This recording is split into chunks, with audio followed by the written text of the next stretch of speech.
eu indico para vocês a leitura de dois livros interessantes, uma leitura boa, fácil, uma leitura cativante. A primeira é o livro Os Intelectuais e a Organização da Cultura, de um intelectual chamado Antônio Gramsci. É um intelectual da Itália. E o outro é o livro O que é Intelectual, que foi escriturado por Horácio Gonzalez. A partir da leitura desses livros, nós fazemos uma tipologia. Nós encontramos neles a tipologia dos intelectuais. Então eles trazem o que é o intelectual maldito, o intelectual precursor, o intelectual revolucionário, o intelectual populista, o intelectual do círculo do poder, o intelectual tradicional, o intelectual chamado de orgânico, o intelectual chamado de cosmopolita e o intelectual nacional popular. Vejam bem, o que seria rapidamente um tipo desse? Exemplo, o intelectual maldito. O intelectual maldito seria aquele intelectual que vive a própria maldição. Se você considerar determinadas coisas, determinados fatores da vida de alguém, ou que aquela pessoa estaria dentro de um conjunto, a própria sociedade fabrica aquela pessoa e amaldiçoa aquela pessoa. Então, esse tipo de intelectual seria o maldito. Então, nós teríamos os assassinos intelectuais, as prostitutas, os travestis, os marginais. Isso é dentro do contexto lá do século XX, da compreensão de uma sociedade burguesa, de uma sociedade preconceituosa, de uma sociedade que cria uma gaveta e engaveta aquele escritor como sendo um escritor maldito. Exemplo, Jean Genet, ele entraria dentro dessa conceituação como intelectual maldito, né? Ele escreveu livros como Diário de um Ladrão, para descrever exatamente o mundo daqueles que foram produzidos pela sociedade capitalista e vivem na maldição, descrever o mundo dos assassinos, dos ladrões, dos homossexuais. Sempre estou lembrando, dentro desta compreensão, não é, que engaveta as pessoas dentro desse sistema burguês capitalista. E o próprio Jean Genet, ele vai pegar todas essas pessoas que são consideradas malditas e torna elas heróis, torna elas importantes. Daí ele vai escriturar Pompas Fúnebres, um romance lindíssimo, de uma escrita brilhante, o romance Querelle, o romance Nossa Senhora das Flores. Nós temos ainda os contos de Maldoror,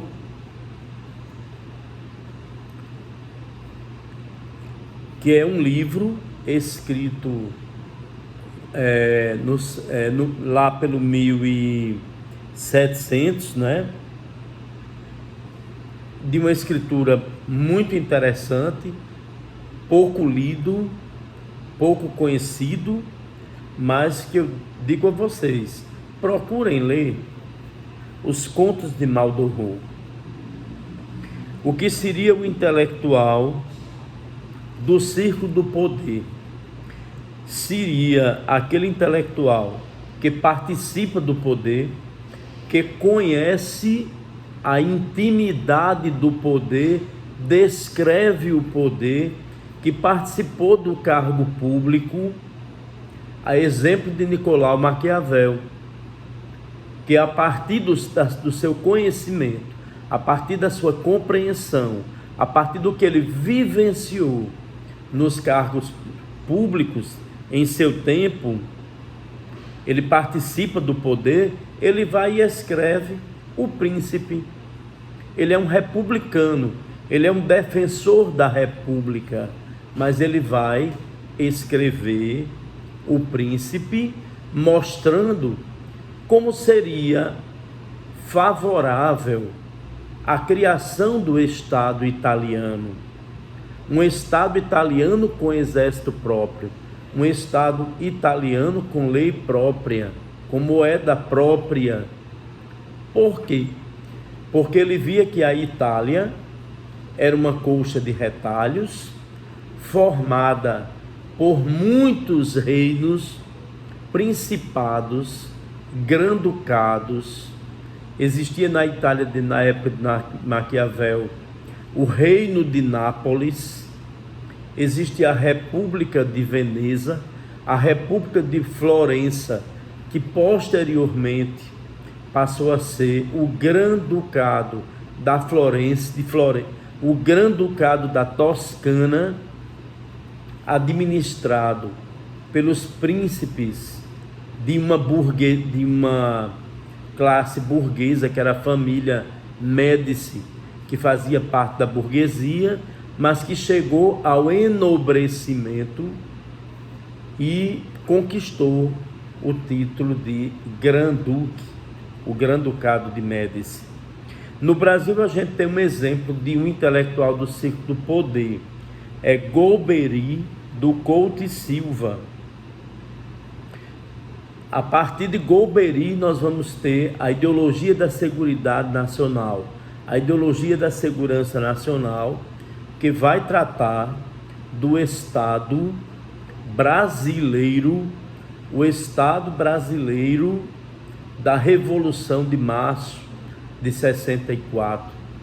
Então, Golbery foi um dos arquitetos desse Estado militar, desse Estado brasileiro ditatorial. Então, esses dois intelectuais, Maquiavel, Golbery, estariam dentro dos intelectuais do Círculo do Poder. O intelectual populista, não é? Aquele intelectual que pega o discurso da classe dos descamisados, da classe popular, interpreta, elabora e redistribui. Então, Lula é um intelectual populista, Getúlio Vargas é um intelectual populista, Aloysio Alves é um intelectual populista, Dinarte Mariz é um intelectual populista. Então, eles servem à classe alta, servem à classe baixa, pegam os discursos e reconstroem esses discursos e reutilizam em seu próprio proveito enquanto político, não é? O intelectual revolucionário é o tipo do intelectual que estão inscritos nas instâncias dos partidos políticos, dos sindicatos. Eles gostam de muita agitação e a própria vida é uma vida conturbada, é uma vida difícil, não é? E eles tratam, eles fazem parte, às vezes, da classe trabalhadora, ou eles rompem com a classe de origem e passam a ter uma vida clandestina, uma vida de revolucionário. Nós vamos encontrar Luiz Maranhão, no Rio Grande do Norte, que fazia parte de uma classe tradicional e que rompe e que vai viver na clandestinidade, que foi morto no Rio de Janeiro, e muitos anos depois o corpo foi entregue, foi encontrado, não é? E a família tomou conhecimento de tudo isso. O intelectual precursor, nada melhor para dizer que existem dois intelectuais que são precursores, que é o caso de Karl Marx e Friedrich Nietzsche. O Nietzsche e o Marx são precursores de teorias, de conhecimentos, de saberes que não foram conhecidos no seu tempo histórico, mas que serviram posteriormente a diversas universidades, partidos políticos, para revoluções, para construções até mesmo do Estado na época do Hitler. Os intelectuais, nós temos também o intelectual tradicional, que é aquele que serve, aquele que serviu às elites como intelectual orgânico, não é? Que estão vinculados a grupos sociais, a instituições, a incorporar, exemplo, Academia de Letras, Instituto Histórico e Geográfico. Eles servem aos próprios interesses particulares, eles se verem como classe separada, mas é algo que não é, tá certo? Não existe uma classe dos intelectuais. Os intelectuais, eles já estão inseridos dentro das classes sociais. Então nós temos a igreja com os clérigos, as forças armadas com os seus membros militares, as instituições de ensino superior, cujos membros são professores universitários. Encontramos lá um grupo de intelectuais tradicionais. O intelectual orgânico provém de sua classe social, da própria origem, não é? Estão ligados, eles servem às burguesias ou eles serviram à nobreza. Eles são porta-vozes da ideologia da classe, dos interesses de uma classe. Eles são porta-voz de interesses de classe. Então eles fazem a condução, a direção destes interesses, dessas ideias. Aí nós temos o caso de Hobbes, que é um intelectual orgânico da velha nobreza, da velha aristocracia. Nós temos Rousseau, que é um intelectual orgânico das classes médias e das burguesias em ascensão. Nós temos John Locke, que é também um intelectual orgânico da burguesia inglesa.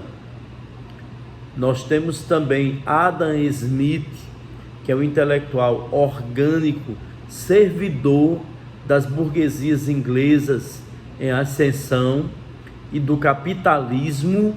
A Bíblia do capitalismo é escrita por Smith, chamado A Riqueza das Nações. Câmara Cascudo, um intelectual que foi também um intelectual das elites, um intelectual bem orgânico em determinado momento da vida, depois um intelectual bem tradicional, ligado à universidade, ao Instituto Histórico e Geográfico, às academias de letras, e algumas vezes com um discurso mais cosmopolita, né?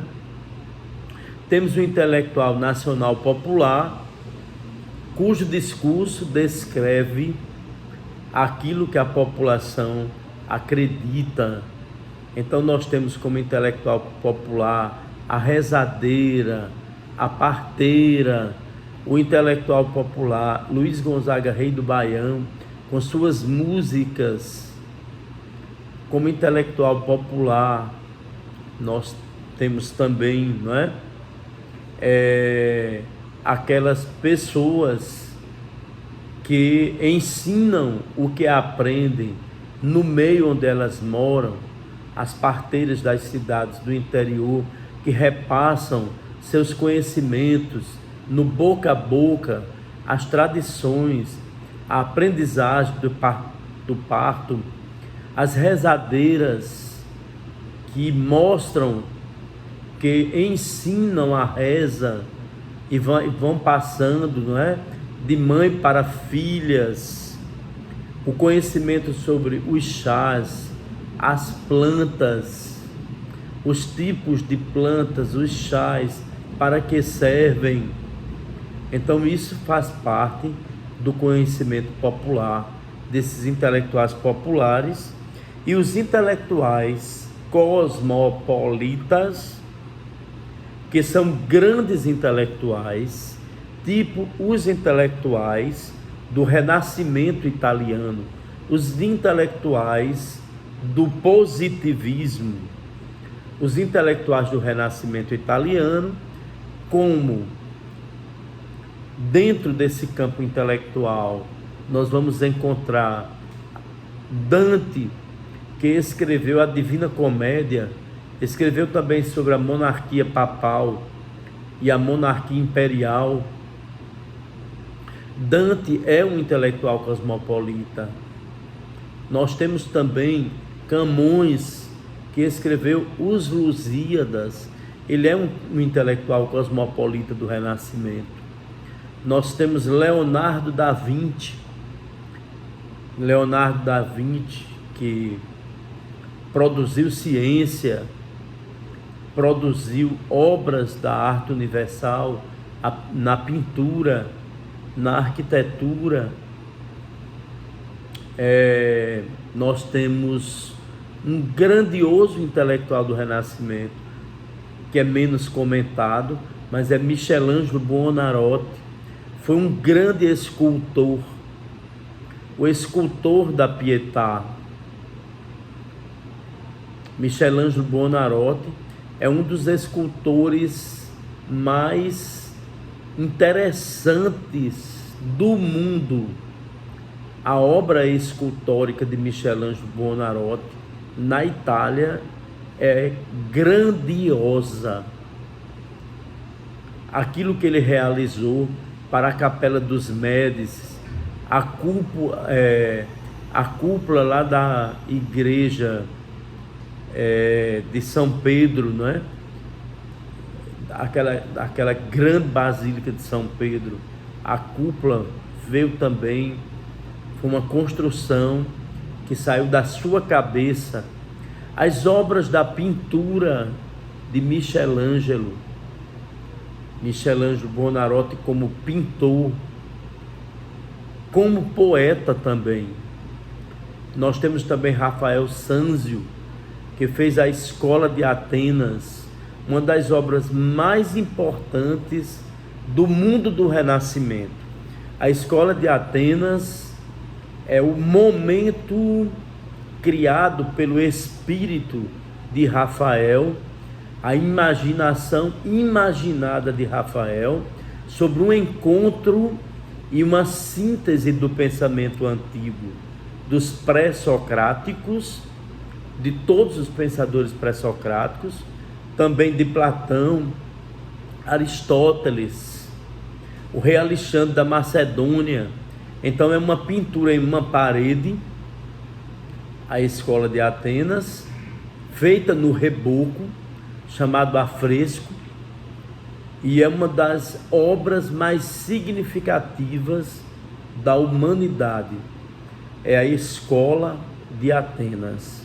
Apesar de que o Rafael Sanzio, é também o escritor das Madonas.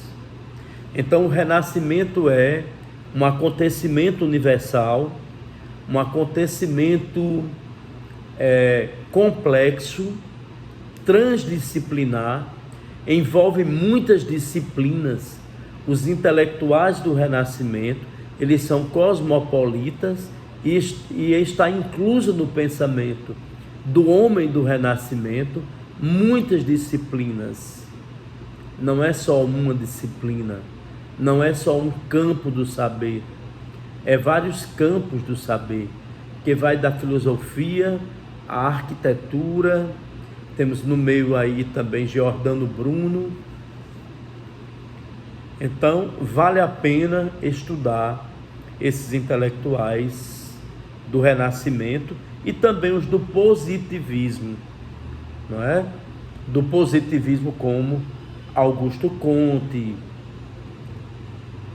que é importante os seus textos, da sua filosofia, para a gente compreender a experiência do positivismo enquanto ciência e filosofia.